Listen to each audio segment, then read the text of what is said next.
নমস্কার, কেমন আছো সবাই? আশা করছি তোমরা সবাই খুব ভালো আছো। আবারও একটা নতুন ব্লগ নিয়ে হাজির হয়ে গেছি। তো বন্ধুরা, সকালবেলা ঘুম থেকে উঠে চলে এসেছি রান্নাঘরে একটু টিফিন বানাতে। তো টিফিনের ভিডিও তো তেমন করে বানানো হয় না, কারণ সকালবেলা তাড়াহুড়ো থাকে। তো আজকে অনেক দিন পরে ইচ্ছা হলো আজকে টিফিনে একটু পাস্তা বানাবো। অন্যদিন তো নালে রুটি এই সমস্তই করি, কিন্তু আজকে যেহেতু পাস্তা বানালাম তাই ভাবলাম একটু ভিডিওটা করে নিই। তাই ঝটপট সমস্ত কিছু সবজিপাতি কেটে নিয়েছি। তেমন কিছু সবজিপাতি ছিল না, আলু ছিল আর টমেটো, পেঁয়াজ, লঙ্কা সমস্ত কিছু দিয়ে আর সাথে দুটো ডিম ফাটিয়ে দিয়ে একটু পাস্তা করে নিচ্ছি। জানি একটু সবজিপাতি দিলে পাস্তাটা আরও ভালো খেতে হতো, বিশেষ করে বাঁধাকপি আর ক্যাপসিকাম দিয়ে পাস্তা করলে দারুণ খেতে লাগে। কিন্তু কি করা যাবে বলো, যেটা আছে সেটা দিয়ে কাজ চালিয়ে নিতে হবে।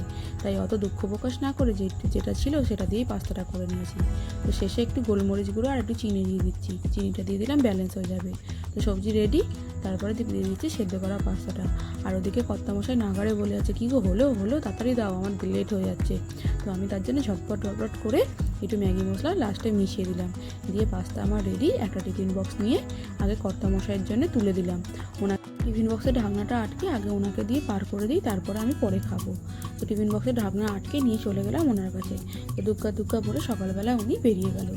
তারপরে দেখো, সকালবেলা উনি বেরিয়ে না যেতে যেতেই দেখো কাজের আগমন। এই দেখো দুজনে মিলে খাচ্ছি। দাঁড়া মানে জলের ব্যবস্থা করে দিতে হবে।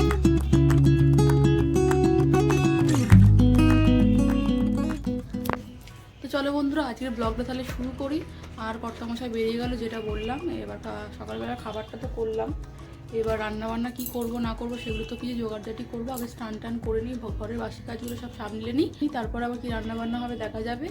তো বন্ধুরা, তাহলে আজকের দিনটা এইভাবেই শুরু করলাম। তোমরা তাহলে ভিডিওটা দেখতে থাকো। তাহলে চলো এবার তাহলে কাজকর্মগুলো করে নিই আগে। কর্তামশাইকে কাজে পাঠিয়ে দিয়ে আর পায়রাদের খেতে দিয়ে চলে আসলাম ঘরে। এসে বাসি কাজগুলো করে নিচ্ছি।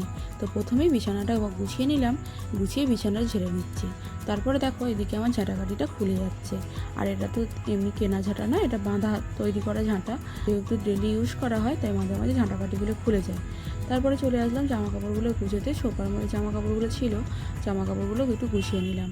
আর সোফাটাও একটু পরিষ্কার করে নিচ্ছি। সমস্ত কিছু জামা কাপড়গুলো গুছিয়ে নিয়ে জামা কাপড়গুলো রেখে দিয়ে এসে সোফাটা আবার ঝেড়ে নিচ্ছি। আর কদিন ধরেই ভাবছি সোফাটা একটু চাপা দিয়ে রাখবো। তো চাপা দিয়ে রাখলে কি হয়, সোফাটাতে ধুলো পড়ে না। তাই ভাবলাম আজকে সোফাটা একটু চাপা দিয়ে দিই, লোকজন আসলে সোফাটা তখন খুলে দিই। নইলে এমনি বেশিরভাগ সময় সোফাটা এরকম চাপা দিয়ে রাখি। আর আমার বড় বলে, হ্যাঁ সোফাটা চাপা দিয়ে রাখবে, নাহলে যেহেতু সোফাটা আমাদের কালো, ধুলো হয়ে গেলে বাজে দেখতে লাগবে। তারপর নেতা বালতি নিয়ে চলে এলাম, ঘরটা পরিষ্কার করে নিচ্ছি। এই কদিন যেহেতু নিম্নচাপ রেখেছে, ঘরটা ভালো পরিষ্কার করতে পারছিলাম না, মানে ঘর মুছছিলাম না, কারণ এই ওরকম ওয়েদারে নিম্নচাপে সবসময় ঘর দোর স্যাঁতস্যাঁত করে। তাই কদিন ঘরটা মুছিনি, তাই আজকে ভালো করে ঘরটা দুবার করে মুছে নিই। ঘর দোর মুছে পরিষ্কার করে হাত পা ধুয়ে চলে গেলাম রান্নাঘরে। এদিকে কাজ করতে করতে ভাত আর ডালটা সেদ্ধ বসিয়ে দিয়েছিলাম। আর আজকে যেহেতু আমার ক্লাস আছে, তাই আজকে একদম সকালবেলা বাসি কাপড়টা ছেড়ে নিয়ে রান্নাটা বসিয়ে দিয়েছিলাম। তাহলে কি হবে, তাহলে আমার কাজটাও এদিকে হয়ে যাবে আর বাসি কাজটাও হয়ে যাবে। তারপরে স্নান করে ঠাকুর পুজো দিয়ে একদম খেয়ে দিয়ে বেরিয়ে যাব।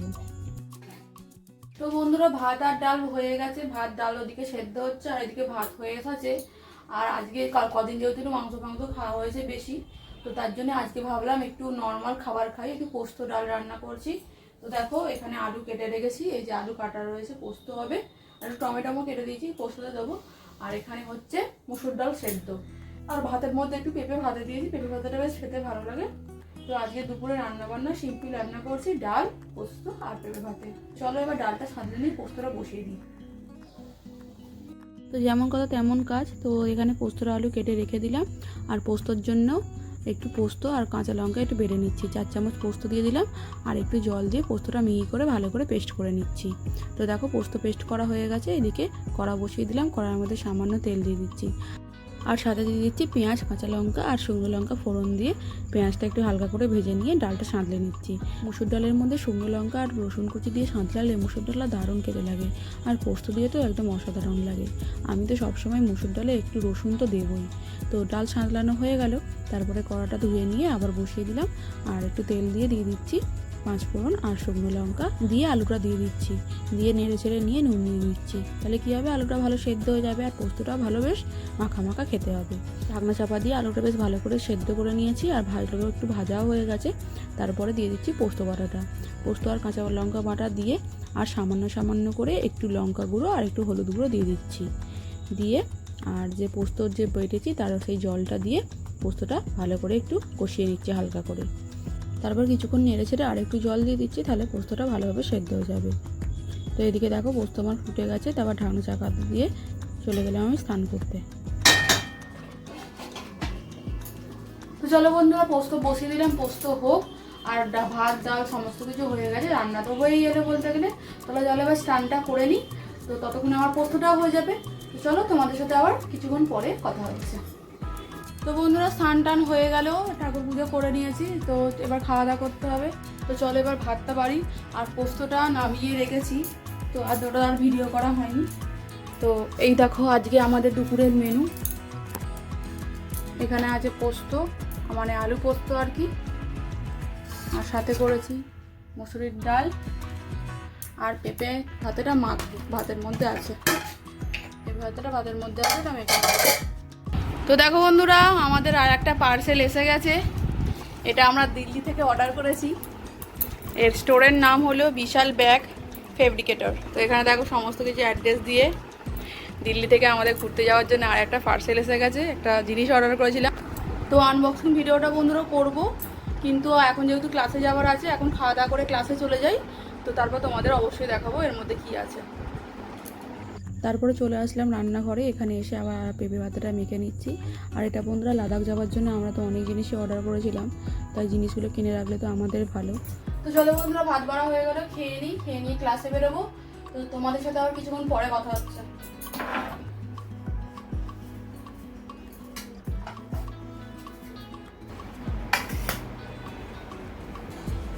খাওয়া দাওয়া করে বন্ধুরা বেরিয়ে পড়লাম, এখন হাঁটছি। আর আজকে প্রায় অনেকটাই লেট হয়ে গেছে, আর 3টে থেকে ক্লাস শুরু আমাদের, কিন্তু বেরোতে বেরোতে একটু লেট হয়ে গেল।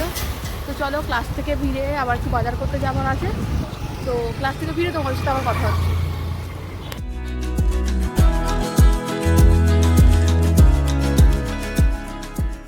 এবার গুটি গুটি পায়ে হাঁটতে হাঁটতে চলে গেলাম আমি ক্লাসে। 2 ঘন্টা ক্লাস করে চলে আসলাম সোজা একদম বাজার করতে। তো সবজিপাতি কিছু ছিল না, তো চলে আসলাম সোজা মার্কেটে।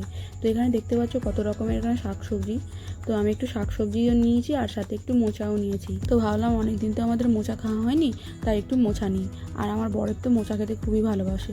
তারপরে চলে আসলাম একটু আলু কিনতে, আর এখানে একটু আলুটা সস্তায় ছিল, তাই ভাবলাম একটু বেশি করে আলুটা নিয়ে নিই। তো চন্দ্রমুখী আলু ছিল 5 কেজি মতো নিয়ে নিলাম। তারপরে তো আলু আনতে গিয়ে তো আমার মাথা খারাপ হয়ে গেল। তো প্রথমে তো টোটো করে চলে আসলাম, একদম স্টেশন থেকে যেতাম বাড়িতে, কিন্তু বাড়ি থেকে সিঁড়ি দিয়ে উঠে আস্তে আস্তে আমার মাথা খারাপ হয়ে গেল। তো বন্ধুরা বাড়ি চলে এসেছি, কিন্তু বাজার দোকান করে আস্তে আস্তে আমি তো পুরো শেষ, ঘেমে নিয়ে চান হয়ে গেছি। তো চলো আগে একটু গা ধুই। আর এই দেখো এক ব্যাগ বাজার বয়ে আনতে আনতে আমি পুরো শেষ।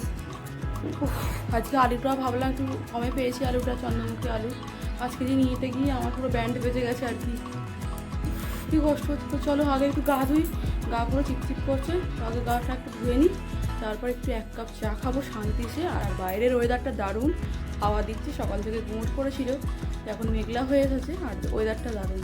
তো তারপর চা খাবো। তো চলো আগে গাটা ধুয়ে নিই। তারপরে ফ্রেশন আপ হয়ে একদম ডাইরেক্ট চলে আসলাম কিচেনে, এসেই বসিয়ে দিলাম 1 কাপ নিজের জন্য চা।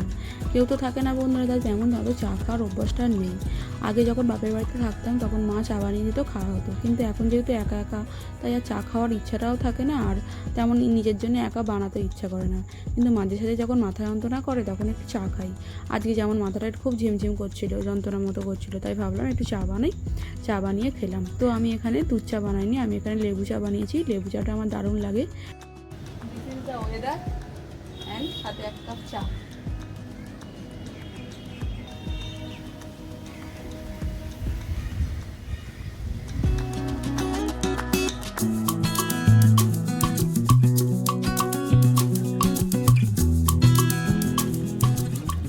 বন্ধুরা এখন বিকেলবেলা ওয়েদারের করতে করতে এখন চাটা খেয়ে নিই, চাটা খেয়ে খুব ভালো লাগবে।